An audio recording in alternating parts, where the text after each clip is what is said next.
구독자님들, 요즘 주유소 가격 보셨어요? 몇 달 전만 해도 리터당 1,500원대였는데 지금 2,000원을 훌쩍 넘었어요. 다들 전쟁 때문이라고만 생각하시죠? 근데 이게 이란 전쟁 하나로 설명이 안 돼요. 베네수엘라, 이란, 그리고 아랍에미리트. 미국이 올해 딱 60일 만에 이 세 곳을 전부 움직였어요. 그리고 그 충격이 지금 우리 기름값에, 물가에, 환율에 그대로 꽂히고 있어요. 오늘 이 세 개가 어떻게 연결되는지, 중국이 이 상황에서 왜 손도 못 쓰고 있는지, 그리고 우리 한국이 지금 어디에 서 있는지 끝까지 보여드릴게요.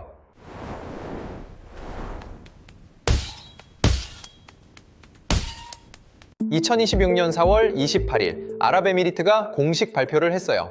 2026년 5월 1일부로 오펙과 오펙 플러스 전부에서 탈퇴한다고요? 아랍에미리트가 오펙에 처음 가입한 게 1967년이에요. 60년 가까이 이어온 관계를 하루아침에 끊은 거예요. 근데 이게 단순한 기구 탈퇴가 아니에요. 올해 1월부터 시작된 더 큰 판의 마지막 수예요. 미국이 올해 세 수를 뒀어요. 1월에 베네수엘라 마두로를 체포하고 석유 생산을 접수했어요. 2월 28일에 이스라엘과 함께 이란을 공습했고 이란이 호르무즈 해협을 봉쇄했어요. 그리고 4월 아랍에미리트가 오펙을 탈퇴하면서 미국 진영에 공식 합류했어요. 이 세 곳에 공통점이 있어요. 전부 중국이 석유를 사오던 곳이에요. 중동 얘기가 나랑 무슨 상관이야? 라고 하실 것 같아서요. 딱 하나만요.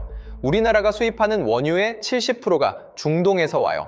그리고 그 중동 원유의 90% 이상이 지금 봉쇄된 그 해협을 통과해요. 이미 우리 얘기가 됐어요. 이게 다 연결된 하나의 전략인지 아니면 우연의 일치인지 지금부터 세 가지 결정적 장면으로 증명해 드릴게요. 세 번째에서 진짜 뒤집힙니다. 첫 번째 장면이에요. 아랍에미리트 국영 석유회사 ADNOC 얘기예요.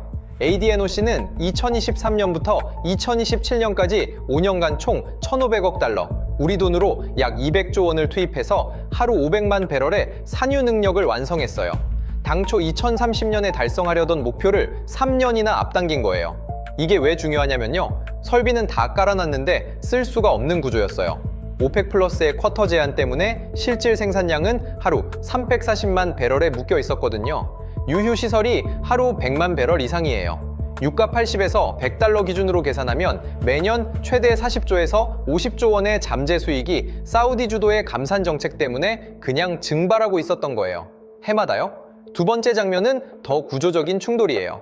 국제통화기금 IMF 데이터를 보면요. 사우디의 재정균형 유가는 배럴당 90.94달러예요.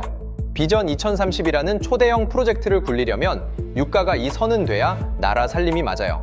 이 숫자가 의미하는 건 아랍에미리트의 재정균형 유가가 배럴당 49.95달러라는 사실이에요. 경제 다각화가 앞서 있어서 50달러도 충분한 구조예요.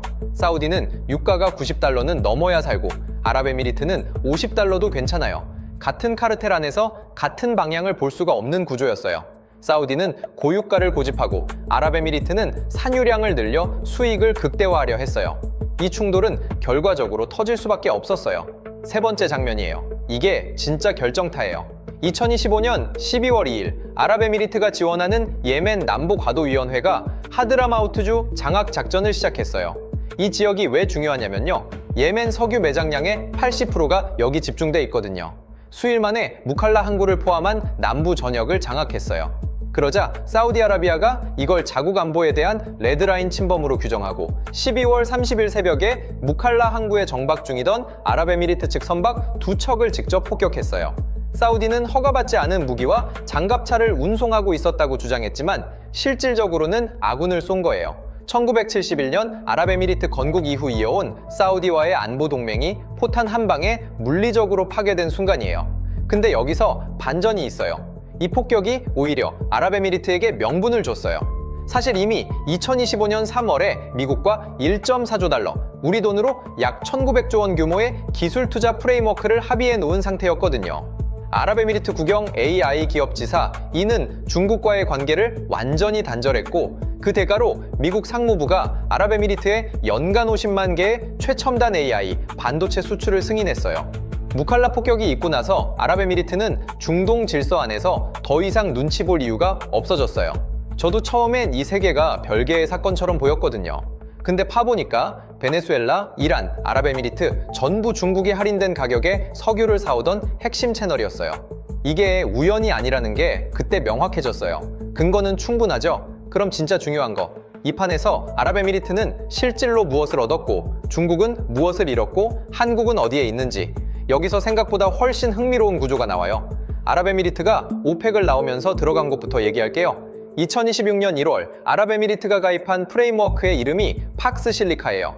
20세기 안보가 석유를 중심으로 돌아갔다면 21세기 안보는 연산력과 반도체 중심으로 이동했다는 선언이에요. 아랍에미리트는 이 판에 가장 먼저 올라탄 중동 국가예요. 실제가 뭔지 보면 더 명확해요. 아부다비에 지금 스타게이트라는 AI 데이터 센터가 건설 중이에요. 용량이 5기가와트예요. 미국 5회 지역에서 세계 최대 규모예요. 마이크로소프트, 오픈AI, 엔비디아가 참여하고 있어요. 이게 왜 중요하냐면요. 아랍에미리트는 이 데이터 센터를 돌리는 데 필요한 천연가스를 공급하면서 동시에 그 에너지 인프라 효율화를 위해 미국 AI 기술을 이식하는 구조를 만들고 있어요. 에너지와 기술이 서로를 먹여 살리는 순환이에요. 여기서 멈추지 않아요. 아드노크의 투자 부문인 XRG는 미국 내 LNG, 밸류체인에 수백억 달러를 투입하고 있어요. 텍사스 리오그란데 LNG 프로젝트 지분을 11.7% 이상 확보했어요. 이 숫자가 의미하는 건 산유국이 미국 에너지 생산부터 유통까지 수직 계열화하고 있다는 거예요. 엑소모빌의 블루수소 시설에는 35% 지분을 투자해서 유가 방향이 어떻게 움직이든 미국 에너지 망안에서 수익을 낼 수 있는 구조를 만든 거예요. 2026년 2월에는 미국과 핵심 광물 및 히토류 공급망 보안 프레임워크를 체결했어요. 중국이 히토류를 무기화할 때를 대비해서 미국 비축시설과 아랍에미리트 자본력을 결합하는 전략이에요. 에너지 동맹이 석유에서 히토류로까지 확장된 거예요. 아랍에미리트가 석유를 팔아서 AI와 히토류 동맹을 산 거예요. 이게 21세기 에너지 패권의 새 공식이에요. 그럼 중국은 지금 어떤 상황이냐고요? 중국은 이란에서 수입하는 원유가 전체의 13%예요. 이란 수출의 90%가 중국으로 가던 구조였어요. 이란이 전쟁으로 막혔어요. 베네수엘라에서도 중국향 원유 흐름이 마두로 체포 이후 차단됐어요. 호르무즈 봉쇄로 중동 전체에서 오는 석유까지 위협받고 있어요. 60일 만에 세 군데를 동시에 맞은 거예요. 근데 왜 중국이 가만히 있냐고요? 이란이 공격받는 동안 중국은 이란에 무기를 한 발도 보내지 않았어요. 런던 채텀하우스 분석에 따르면 중국의 안보 우선순위는 압도적으로 대만, 인도, 남중국해예요. 중동에서 미국과 정면 충돌할 수 있는 카드가 없는 거예요. 러시아 육상가스관이라는 대안이 있어서 단기 버퍼가 되긴 하지만 해양 공급 전체가 흔들리는 건 막을 방법이 없어요. 그럼 한국이 올라탈 수 있는 자리가 있냐고요? 있어요. 세 가지예요. 첫째로 후자이라 루트예요. 아랍에미리트가 2012년에 개통한 아부다비에서 오만만까지 370km 우회의 송유관이에요. 호르무즈를 거치지 않는 현실적 대안 루트예요. 한국이 이 경로를 통한 원유 도입 비중을 늘리는 게 단기 대응이에요. 둘째로 IMEC예요. 인도에서 중동을 거쳐 유럽으로 연결되는 경제 회랑인데 호르무즈 봉쇄 사태로 오히려 추진이 빨라지고 있어요. 중국 1대1로의 대항마이고 한국의 해운, 건설, 반도체가 들어갈 수 있는 자리가 있어요. 셋째로 스타게이트 참여예요. 아랍에미리트의 5기가와트 AI 인프라 사업에 한국의 반도체 기술과 건설 역량을 결합하는 에너지 기술 패키지 진출이에요. 아랍에미리트가 미국 AI 생태계 허브가 되는 과정에서 한국이 공급망 파트너로 들어갈 여지가 충분해요. 솔직하게 단점도 말씀드릴게요. 후자이라 송유관 처리 능력은 하루 150만 배럴이에요. 쉽게 말하면 호르무즈 1일 물동량 2천만 배럴의 7.55% 수준이에요. 단기 완충계는 명확한 한계가 있어요. IMEC와 스타게이트는 중장기 전략이지 지금 당장의 해결책이 아니에요. 진짜 중요한 건 함정 쪽이에요. 이 세 판에는 대부분의 뉴스가 아직 제대로 다루지 않은 구조적 함정이 2개 있거든요. 지금 이 상황의 흐름을 한번 짚어볼게요. 2025년 12월 30일 무칼라 항구 폭격으로 사우디아랍에미리트 동맹이 물리적으로 파괴됐어요. 2026년 1월에 아랍에미리트가 팍스 실리카에 가입하고 같은 달 미국이 베네수엘라 마두로를 체포했어요. 2월에는 미 아랍에미리트 핵심 광물 프레임워크가 체결됐고 같은 달 28일 이란 전쟁이 발발하면서 호르무즈가 봉쇄됐어요. 4월 28일 아랍에미리트가 오펙 탈퇴를 공식 선언했어요. 그리고 지금 5월 1일 탈퇴가 발효됩니다. 미 이란 휴전은 무기한 연장 중이고 호르무즈 봉쇄는 지속되고 있어요. 판을 가를 분기점은 2가지예요. 이란 핵 협상이에요. 미국이 20년간 농축 중단을 요구하고 이라는 5년을 역제한하고 있어요. 이게 타결되냐가 호르무즈 재개통 시점을 결정해요. 두 번째는 사우디의 다음 선택이에요. 아랍에미리트가 빠진 오펙 안에서 사우디가 어떻게 움직이냐가 유가 방향의 두 번째 분기점이에요. 이제 함정 2개 말씀드릴게요. 첫 번째 함정은 페트로달러 파편화예요. 이건 대부분의 뉴스에서 빠져 있어요. 이게 왜 우리한테 함정이냐면요. 에너지 수입 대금을 달러로 지급하는 한국 입장에서 달러 강세와 유가 상승이 동시에 오면 이중으로 맞는 구조예요. 지금 이미 국내 석유류 물가가 전년 동월보다 9.9% 급등했고 전국 평균 휘발유 가격은 리터당 2,000원을 돌파했어요. 이게 시작일 수 있어요. 두 번째 함정은 사우디 딜레마와 GCC 붕괴 가능성이에요. 사우디 재정균형 유가가 90.94달러라고 했죠. 아랍에미리트가 탈퇴하고 오펙 90력이 무너지면서 유가가 떨어지면 사우디 재정이 먼저 흔들려요. 비전 2030 프로젝트에 차질이 오고 중동 전체의 정치 불안정으로 번질 수 있어요. 무칼라 폭격 이후 사우디와 아랍에미리트는 이미 형제가 아니에요. GCC 결속이 균열되면 이란 전쟁 협상도 더 복잡해지고 중동 전체의 안전핀이 함께 빠지는 최악의 시나리오가 현실이 될 수 있어요. 스타크래프트 비유를 하나 들어볼게요. 사우디와 아랍에미리트는 지금까지 같은 팀에서 자원을 나눠 쓰던 본진 공유 구조였어요. 자원 배분도 같이 결정하고 생산량도 조율하던 동맹이었죠. 근데 무칼라에서 아군 유닛끼리 서로 포를 쏜 거예요. 팀킬이 터진 거예요. 스타크래프트에서 팀킬이 나면 어떻게 돼요? 그 판 자체가 망가지죠. 미국은 이 균열을 정확히 읽고 아랍에미리트를 자기 진영으로 빼왔어요. 근데 저는 여기서 한 가지가 더 보여요. 중국이 가만히 있을 리가 없어요. 세계 히토류 정제 능력의 90% 이상을 쥐고 있는 나라거든요.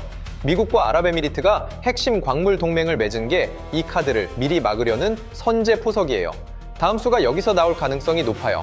행동 가이드 드릴게요. 단기적으로는 에너지 비용 비중이 높은 지출 구조를 지금 점검하실 시기예요. 호르무즈 협상 타결 전까지는 유가 고변동성 구간이에요. 중기적으로는 이란 핵 협상 타결 여부와 사우디의 증감산 결정, 이 두 개가 두 번째 분기점이에요. 장기적으로는 팍스 실리카, IMEC, 아랍에미리트 후자이라, 루트 확장 속도가 한국 에너지 안보의 구조를 바꿀 변수들이에요. 이 변수들 제가 채널에서 계속 추적해 드릴게요. 지금 구독과 좋아요 눌러두시면 다음 분석이 바로 알림으로 가요. 이런 복잡한 뉴스 제가 대신 체크해 드릴게요. 자, 이제 구독자님들이 알아야 할 건 다 나왔어요. 마지막으로 이 모든 게 결국 어디로 향하는지 딱 한 문장으로 정리해 드릴게요. 오늘 핵심 3가지예요. 미국이 올해 60일 만에 베네수엘라, 이란, 아랍에미리트 세 수를 동시에 뒀어요. 노린 건 중국의 에너지 공급선이었어요. 아랍에미리트는 오펙을 나오면서 팍스 실리카로 들어갔어요. 200조 원의 석유 자본으로 AI 데이터 센터와 히토류 동맹을 샀어요. 한국은 수입 원유 70%가 중동에서 오고 그 90% 이상이 호르무즈를 통과하는 구조 안에 있어요. 달러와 유가가 동시에 움직이는 이중 리스크를 안고 있죠. 후자이라 루트, IMEC, 스타게이트, 한국이 들어갈 수 있는 자리는 있어요. 근데 그게 단기 해결책이 아니라는 것도 같이 기억해 두셔야 해요. 그리고 이거 하나 기억해 두세요. 1973년 오일 쇼크 이후 헨리 키신저가 이런 말을 했어요. 석유를 지배하면 국가를 지배하고 식량을 지배하면 사람을 지배한다고요.